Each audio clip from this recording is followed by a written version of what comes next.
Hi friends, आज हम discuss करेंगे ऑर्गेनाइजेशन ऑफ इस्लामिक कोऑपरेशन के बारे में, ओआईसी के बारे में।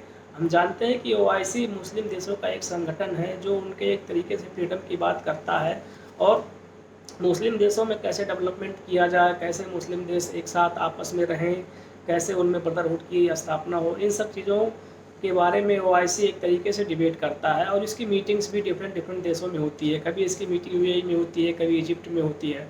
अगर हम एशिया की बात करें तो एशिया से बहुत सारे देश इसके मेंबर हैं। इसमें टोटल 57 देश हैं।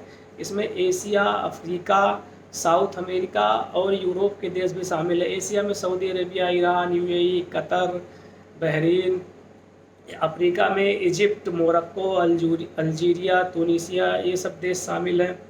और अगर यूरोप की बात करें तो इसमें अल्बानिया शामिल है। अगर साउथ अमेरिका की बात करें तो इसमें सूरीनाम शामिल है। तो डिफरेंट कॉन्टिनेंट से जो है सारे देश ओआईसी में शामिल हैं एक तरीके से। अब हम अगर ओआईसी के हेडक्वार्टर और सेक्रेटरीट की बात करें तो सऊदी अरेबिया का एक मशहूर शहर है जिद्दा, वहाँ पे इसका हेडक्वार्टर सिचुएटेड है और इसका सेक्रेटरीट भी सऊदी अरेबिया में ही सिचुएटेड है।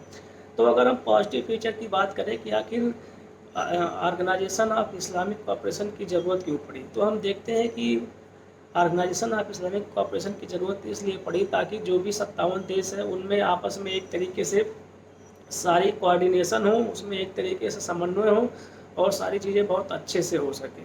इन सब दृष्टिकोण से ओआईसी में हम देखते हैं कि बहुत सारे रिफ्यूजीज़, करोड़ों की संख्या में रिफ्यूजी ओआईसी के देशों में रहते हैं और एक तरीके से उनको अपना देश मानते हैं।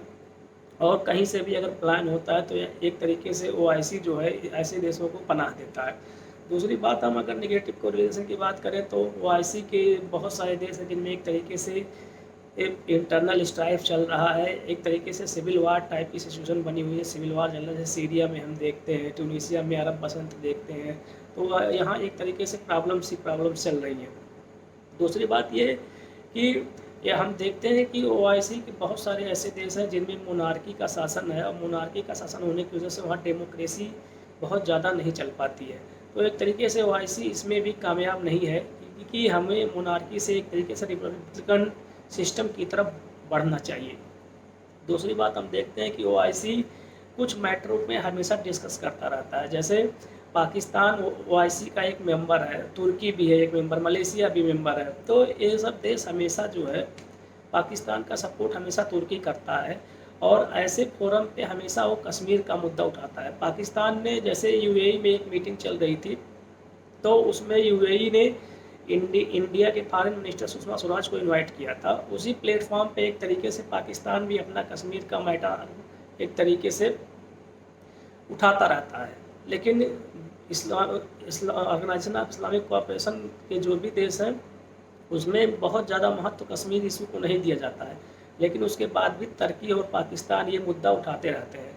पाकिस्तान ये मुद्दा उठाता है कि कश्मीर जो है डिस्प्यूटेड है, कश्मीर में इंडियन मिलिट्री के द्वारा जो किया जा रहा है वो एक तरीके से सिविलियन के ऊपर अत्याचार हो रहा है। ये अत्याचार नहीं होना चाहिए, इसके बहुत सारे दुष्परिणाम भी निकल सकते हैं। कश्मीर में डिफरेंट ह्यूमन वायलेशन हो रहा है जो कि नहीं होना चाहिए। वहाँ पे एक तरीके से मिलिट्री को बहुत सारी इनार्मस पावर दे दी गई है कि कुछ भी करने के लिए, ऐसा नहीं होना चाहिए। ऐसे तमाम मुद्दे पाकिस्तान और तुर्की मिलके ओआईसी की फोरम पे उठाते रहते हैं।